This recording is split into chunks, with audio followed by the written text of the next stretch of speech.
Sir, সাধারণ বক্তা হিসেবে স্বাধীন বাংলাদেশের দ্বিতীয়বার স্বাধীন বাংলাদেশে আপনার কাছে কিছু প্রশ্ন ছিল অনেক দিনের, যেটা এতদিন আমরা করার সাহস পাই নাই। এই প্রশ্নগুলো আপনার কাছে করতে চাই। খুচরা বাজারের এরা তো কোনো দ্রব্যমূল্য নিয়ন্ত্রণের মধ্যে থাকে না, তাহলে আমাদের দ্রব্যমূল্যটা আসে হলো কি নিয়ন্ত্রণ করে কোথায়? City group. তেলের বাজার নিয়ন্ত্রণ করে সিটি গ্রুপ কিংবা বসুন্ধরা, যারা যারা আছে। আপনারা তাদের ওখানে কেন গিয়ে দ্রব্যমূল্য নিয়ন্ত্রণের ব্যাপারে কোনো কথা বলেন না? দাম তারা কেন বেশি রাখতেছে হলো পাইকারি আড়ত থেকে বেশি রাখতেছে, এটা কেন কথা বলেন না? আপনি যেমন বলেন যে সিটি গ্রুপ, মেঘনা গ্রুপ, এই সবগুলোতে আমরা ডিজি স্যার মাঝে মাঝে আমাদেরকে পাঠান আনএক্সপেক্টেড ভিজিট দেওয়ার জন্য, এবং সেখানে আমরা একাধিকবার অনেকবার গিয়েছি। মিডিয়া আপনি এখানে কয়টা লাইট জ্বালাচ্ছেন দেখেন তো, এত লাইট কেন বলেন? চারটা দোকান, এতগুলো হল্লা লাগানো কেন? সবগুলো স্যার, সাধারণ বক্তা হিসেবে স্বাধীন বাংলাদেশের দ্বিতীয়বার স্বাধীন বাংলাদেশে আপনার কাছে কিছু প্রশ্ন ছিল অনেক দিনের, যেটা এতদিন আমরা করার সাহস পাই নাই। এই প্রশ্নগুলো আপনার কাছে করতে চাই।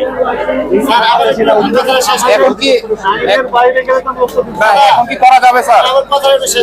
বলবেন বিষয়টা মূল্য তালিকা দিতে হবে, মূল্য তালিকা দিতে হবে। থেকে যারা বাস আপনি তো মূল্য তালিকা দিবেন, আমি দেবো, আমারটা সঠিক পাইবেন। হ্যাঁ, তারপরে আপনি একটি দোকানে একটু বেশি লাইট জ্বালানো যাবে না, রঙিন লাইট জ্বালানো যাবে না, এবং পাকে কাস্টমার সংরক্ষণ করতে হবে। এটা জানলাম, আমরা ওভাবে চলার চেষ্টা করবো। ছোট কয়েকটি প্রশ্ন ছিল, সেটা হলো যেমন মনে করেন আমাদের চাল, ডাল, এগুলো আপনারা সবসময় লোকাল খুচরা বাজারে এসে নিয়ন্ত্রণ করার চেষ্টা করেন, ঠিক আছে? কিন্তু এরা এই খুচরা বাজারের এরা তো কোনো দ্রব্যমূল্য নিয়ন্ত্রণের মধ্যে থাকে না, তাহলে আমাদের দ্রব্যমূল্যটা আসে হলো কি নিয়ন্ত্রণ করে কোথায়? City group. তেলের বাজার নিয়ন্ত্রণ করে সিটি গ্রুপ কিংবা বসুন্ধরা, যারা যারা আছে। আপনারা তাদের ওখানে কেন গিয়ে দ্রব্যমূল্য নিয়ন্ত্রণের ব্যাপারে কোনো কথা বলেন না? দাম তারা কেন বেশি রাখতেছে হলো পাইকারি আড়ত থেকে বেশি রাখতেছে, এটা কেন কথা বলেন না? তারপরে চালের ব্যাপারে আছে মঞ্জু আছে, তারপরে মোজাম্মেল আছে, তারপরে ইরফান আছে।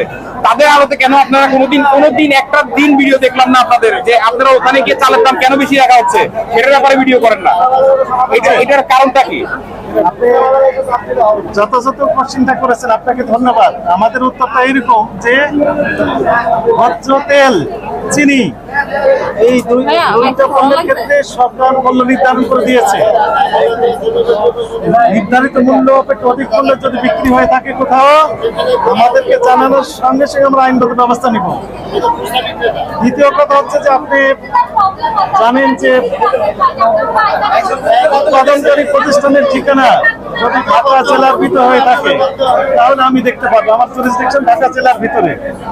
এটি আপনি যেমনকি বলেন কুষ্টিয়ায় উৎপাদন হয় চাল, নওগাঁতে উৎপাদন হয়, দিনাজপুরে হয়, পাবনাতে হয়, কিশোরগঞ্জে হয়, বিভিন্ন জেলায় হয়। সেখানে আমাদের সহকর্মীরা আছে, তারাও ওখানে দেখভাল করছেন, মনিটরিং করা হচ্ছে, হয়তো সেটি ভিডিওতে আসছে না। আর আপনি যেমন বলেন যে সিটি গ্রুপ, মেঘনা গ্রুপ, এই সবগুলোতে আমরা ডিজি স্যার মাঝে মাঝে আমাদেরকে পাঠান আনএক্সপেক্টেড ভিজিট দেওয়ার জন্য, এবং সেখানে আমরা একাধিকবার অনেকবার গিয়েছি, মিডিয়া সহকর্মীদের নিয়ে গিয়েছি। তবে ভোজ্য তেল এবং চিনি এই দুইটি পণ্যের মূল্য নির্ধারণ করে দিয়েছে সরকার, এর চেয়ে বেশি বিক্রি হচ্ছে না। যদি হয়ে থাকে আমাদেরকে জানান, আমরা আইনগত ব্যবস্থা নিব। এই চালের, বিশেষ করে চালে যে আমাদের চালের ক্ষেত্রে যে বললাম, তারপরে আলু আমাদের দাম বাড়তেছে। বিষয় আমাকে বলতে দেন। আপনি বললেন যে খুচরা বাজারে আমরা কেন যাই, আসলে তারা কি দামে কিনেছে এবং কি দামে বিক্রি করছে, এর ভিতরে কত টাকা লাভ করছে, এই জন্য তাদের কার্যক্রম আমরা ক্লোজলি মনিটরিং করছি, যেন তারাও অনৈতিক সুবিধা না দিতে পারে। আমাদের খুচরা, পাইকারি এবং যেখানে উৎপাদন হচ্ছে, 3 স্তরেই মূলত আমাদের কার্যক্রম রয়েছে। যেমন আমাদের এখন স্যার গরিব খাচ্ছে আলু, এখন আপনি আমাদের কিন্তু আলুর দাম বাংলাদেশে কমাইতে পারতেছেন না আপনারা। আলু আমরা দেখলাম খুচরা পাইকারি বাজারে, দেখলাম কারণ বাজারে 45 টাকা, 46 টাকা এবং 48 টাকা কেজি বিক্রি হচ্ছে। এই 45 টাকা দরের আলু খুচরা পর্যায়ে যে বিক্রি হচ্ছে 60 টাকা, তাহলে কয় টাকা লাভ করছে কেজিতে? 15 টাকা। এইটা আপনাদের সামনে বলতেছে স্যার, এটা আপনাদের সামনে বলতেছে, কিন্তু আপনি এখান থেকে সরে যাওয়ার পর আপনি একটু ইন্ডিভিজুয়াল প্রাইভেটে যান, দেখবেন এখানে কিন্তু ওই দাম 300 টাকার উপরে বিক্রি করতে, 300 টাকা, আমাদের টাকা পাইকারি বিক্রি করে। আপনাদের অ্যাসোসিয়েশন আছে, ওই সভাপতি সেক্রেটারি আপনার এটা না, এটা কিন্তু আমাদের আজকে দেন, আমরা বলতে চেষ্টা করি হবে। কমিউনিটি করতে আসছে, আপনারা উত্তর দিবেন সুন্দর করে, তাদের সাথে কথা বলবেন, আপনারা সুন্দর করে কথা বলবেন, তারাও সুন্দর করে কথা বলবেন। আপনি বলে দিবেন সবাইকে একটি দোকানে একটি লাইট জ্বলবে, রঙিন লাইট, সাদা। একই কালারে, ঠিক আছে? মূল্য তালিকা দেওয়া থাকবে, মাছ ক্রয়ের ক্যাশ মেমো সহ এবং ক্রয়ের উপর ডিপেন্ড করে বিক্রয় মূল্য নির্ধারণ করবে। সেখানে আমাদের অভিযান হবে। যদি না দেয়, যিনি দিচ্ছেন না তার নাম ঠিকানা আমাদের দিয়ে দিবেন, ঠিক আছে? তাদের বিরুদ্ধে আইনগত ব্যবস্থা নেওয়া হবে। আসসালামু আলাইকুম। সম্মানিত মাছ ব্যবসায়ীগণ, আপনাদের সকলকে জাতীয় ভোক্তা অধিকার সংরক্ষণ অধিদপ্তরের পক্ষ থেকে সালাম এবং শুভেচ্ছা জানাচ্ছি।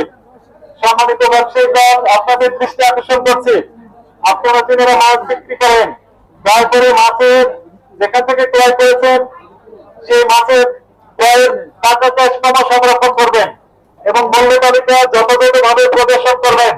একই সাথে আরেকটি নির্দেশনা আপনাদের জন্য আমরা জানাচ্ছি, প্রত্যেকটা দোকানে আমরা দেখলাম একাধিক লাইট এবং বিভিন্ন রঙের লাইট ব্যবহার করছেন, এটি অনৈতিক। একটি দোকানে একটি লাইটই ব্যবহার করবেন এবং সাদা লাইট হতে হবে, একদম ফ্রেশ সাদা। আপনি বিভিন্ন মাছের যে রং সেই রঙের সাথে মিল দেখে রঙিন লাইট ব্যবহার করবেন, এটি অনৈতিক। আপনি সাদা লাইট ব্যবহার করবেন এবং একটি দোকানে একটি লাইটই ব্যবহার করতে হবে। অনেকে দেখলাম যে 5-7টি করে লাইট এবং একটি লাইটের অনেক পাওয়ার, 1000 পাওয়ারের বেশি। বিদ্যুতের অপচয় করার সুযোগ নেই, সবাইকে সাশ্রয়ী হতে হবে এবং এই বিদ্যুৎ গুলো আমরা ব্যবহার করবো তিন ফ্যাক্টরিতে উৎপাদনশীল কাজে ব্যবহার করা হবে। গ্রামের মানুষ অনেক সময় বিদ্যুৎ পায় না, তাদের ফসল ফলানোর ক্ষেত্রে যে ডিপ টিউবওয়েলে বিদ্যুৎ দেওয়া হয় সেখানে অনেক সময় ত্রুটি দেখা যায়। সবাইকে এগিয়ে আসতে হবে। আজকে আপনাদেরকে সতর্ক করা হলো, এরপরেও যদি আপনারা এই সতর্ক অবলম্বন না করেন তাহলে আপনাদের বিরুদ্ধে আইনানুগ ব্যবস্থা নেওয়া হবে। Thank you.